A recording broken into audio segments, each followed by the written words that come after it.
ನಾವು ಇವತ್ತು ಅವಲಕ್ಕಿ ಚೂಡ ಮಾಡೋದು ಹೇಗೆ ಅಂತ ಹೇಳ್ತೀವಿ.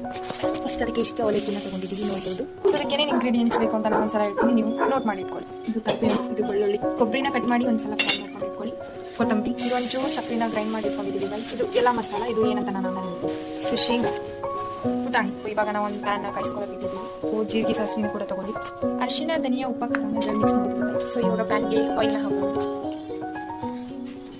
ಸ್ವಲ್ಪ ಕಾಯಕ್ಕೆ ಬಿಡೋಣ ಗೈಸ್. ನೋಡಿ ಗೈಸ್, ಇವಾಗ ಕೊಬ್ಬರಿನ ಹಾಕ್ತಿದ್ವಿ, ಸ್ವಲ್ಪ ಫ್ರೈ ಮಾಡ್ಕೊಳ್ಳೋಣ ಆಯಿಲ್. ಇವಾಗ ಇದನ್ನು ಒಂದು ಸೈಡಿಗೆ ಹಾಕೊಳ್ಳಿ ಗೈಸ್. ಇವಾಗ ಶೇಂಗಾ ಹಾಕೊಳ್ಳಿ.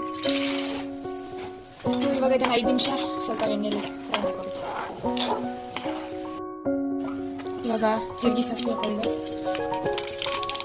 ಇದ್ರ ಜೊತೆಗೇನೆ ಬೆಳ್ಳುಳ್ಳಿ ಹಾಕೊಳ್ಳಿ. ಇವಾಗ ಪುಟಾಣಿನ ಹಾಕೊಳ್ಳಿ ಗೈಸ್.